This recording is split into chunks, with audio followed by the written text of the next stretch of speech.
Good morning. Good morning, good morning, good morning po mga kaibigan ko. Narito na naman tayo. Magsasama na naman po tayo sa kusina. Ayan.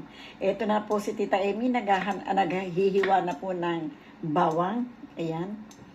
Hiwa na po tayo ng bawang at maghihiwa po tayo ng sibuyas. Dahil gagawa po tayo ng chicken curry. Chicken curry.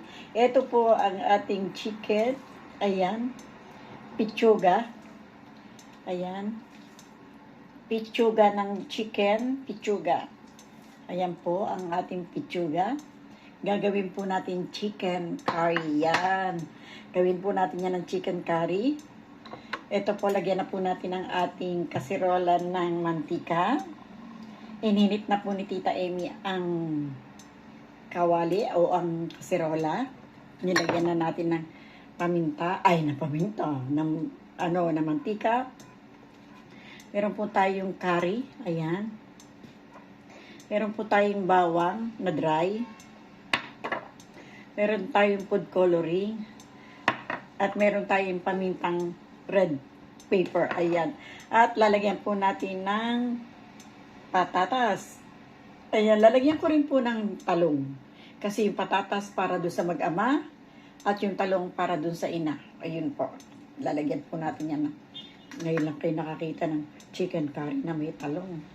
Para hindi na po mabukod ang ating Ayan. Ang ating pagluluto.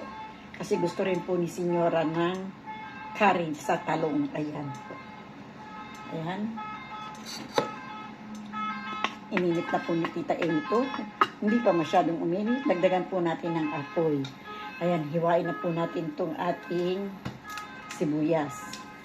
Hiwa po tayo ng sibuyas. Ayan.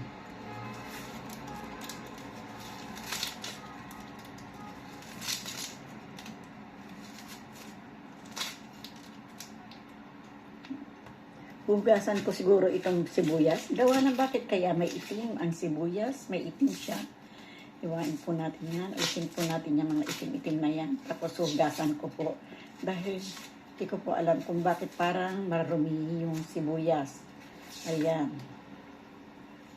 Nalisin po natin lahat ng itim. Ayan po. Nalis po ni Tita Amy lahat ng itim ng sibuyas. Hugasan ko po itong sibuyas.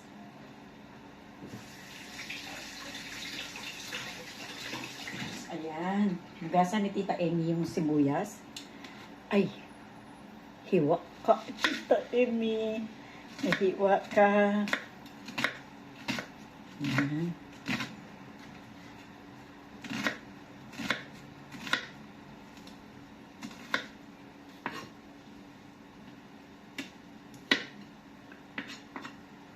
Para pong lumiliwaliwanag o lumalabo-labo ng konti ating cellphone.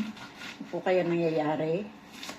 Kaya pang nagkakaroon po ng liwanag at nagkakaroon po ng dilim ulit.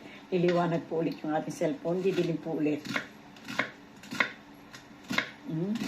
Kaya na mahiwa si Tita Amy.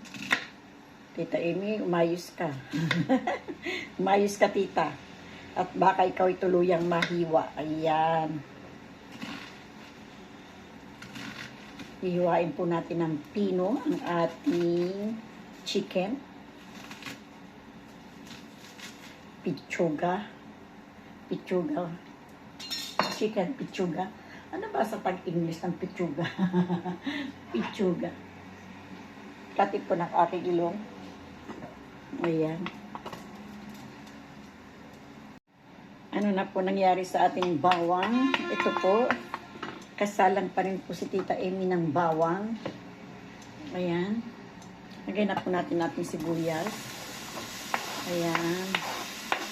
Para po maigisa na natin ang ating chicken. Ayan. Sinto po ito rito. Ayan. Alisin po natin siya.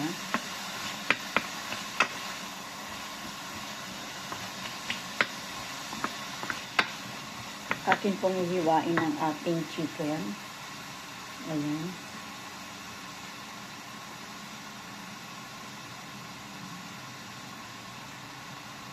Dito lang po kayo makakita ng chicken curry na may eggplant.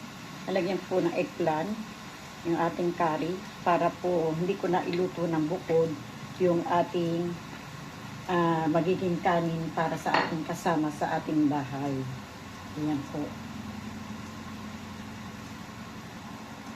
Ayan po. Pakindagdagan po ng konting apoy itong ating at papasok pa po kasi ako sa loob. Hindi pa ako nakapag-umpisa dun sa loob.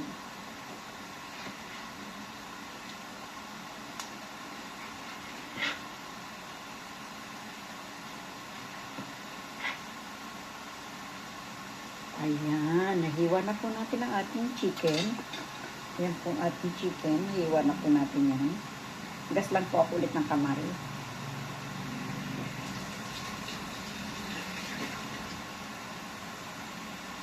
Gas lang po tayo ng kamay. Ugasan ko lang po itong aking patatas.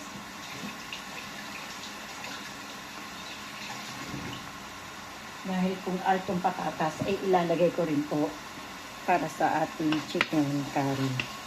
Ayos na po ang ating sibuyas. Nag-melt na po ng konti. Ayan. Sarap po ng ating sibuyas, ng amoy. Ang sarap ng amoy ng sibuyas. Ayan. Lagay na po natin ang ating chicken. Ayan. Chicken, Tita Amy. Ayan. Ay, sorry. Lumabas po ng konti yung ibang sibuyas. Ayan. Lalagyan ko po ng konti ng tag nito, asin.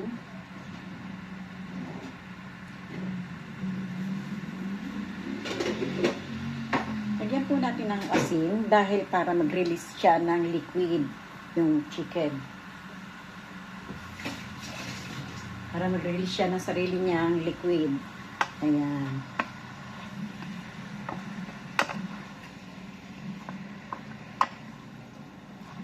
Ayan, ang ating chicken.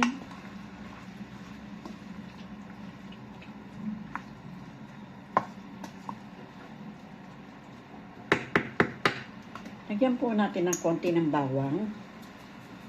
Ang ating chicken. Ayan. Lagyan na po natin ng konti ng pamintang pula, red pepper. Ayan. At lagyan ko rin po ng pamintang black pepper. Ayan. Lagyan po natin ng black pepper.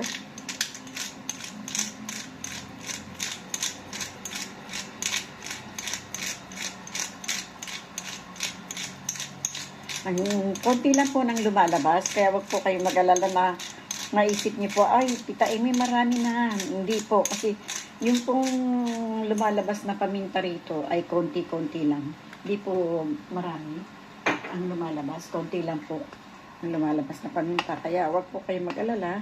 Konti lang po yung nilagay nating paminta. Ayan. At ngayon naman po, babalatan ko tong ating patatas at ihiwain ko na rin po yung ating talong. Takpan po muna natin siya. Takpan po muna natin siya. Ayan. Tapos mamaya ay ating siyang babalikan. Ayan po. Ayan, silipin po natin. Silipin natin ang ating chicken curry. Ayan po. Ayan.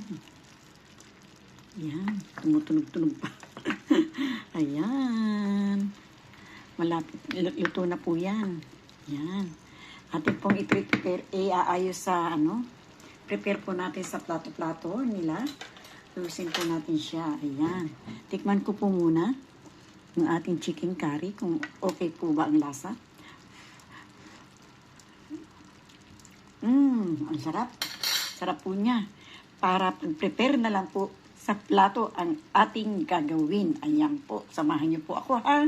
Ito na po, na-prepare na natin yung kani-kanilang pagkain sa kani-kanilang plato. Ito po yung sa anak na dalaga. Ayan. Ayan po ang sa anak na dalaga. Na-prepare na po natin. Ayan. Lagyan ko po ng patatas dito sa gilid at saka yung chicken dito at saka rice. Gusto po ng batang babae na may rice. Ayan. Tapos, ito po yung sa nanay.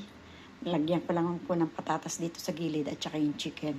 Kasi hindi po siya kumakain ng kanin. Yan po, hindi po siya kumakain ng kanin kaya lagyan ko na lang po ng, ng 4 na patatas. Yan po ang para magiging pagkain po niya. At ito naman po ang sama. Ayan po. Ayan po, may chicken dito. Mayroon din pong patatas dito na kunti lang. Tsaka may rice din po. Si Senyor mahilig po sa rice din po siya. Kasi basketball player po siya sa nagpunta po siya sa China. Doon po siya napahilig ng kumain ng ng rice. Kasi sabi niya, nung nandoon po daw po sila sa China, ang lagi daw pong hinahain sa kanila nung nandun siya sa China ay puro rice. Kaya napahilig din po si Senior sa rice kasi basketball player po siya. Ayan, ito naman po ang para yung sobra, kung sakali po mamayang gabi, kung gusto po nilang kumain, meron po silang kukunin na kahit na kaunti, ayan po, mapapagsaluhan, ayan. Pero mostly po hindi sila kumakain ng gabi, yan. Hindi talaga sila mahilig kumain ng kanin sa gabi at saka tinapay-tinapay lang po sila sa gabi. Yun po ang mahilig ng mga Espanyol. Hindi po sila masyadong kumakain sa gabi. Kaya minsan, prutas lang po kinakain nila sa gabi. Bueno po mga kaibigan ko, maraming pong salamat sa inyo sa bawat pagsama ninyo kay Tita Amy. Thank you very much po sa aking po mga manonood, sa aking po mga subscriber. Buong puso po ako nagpapasalamat sa inyo. Sa aking po manonood, sana po subscribe na po kayo para updated po kayo sa ating mga inilalabas sa ating channel. Ayan, maraming pong salamat. Sana po ang aking manonood makarating po sa Behel. Maraming pong salamat. Bye-bye po. I love you all. Bye-bye.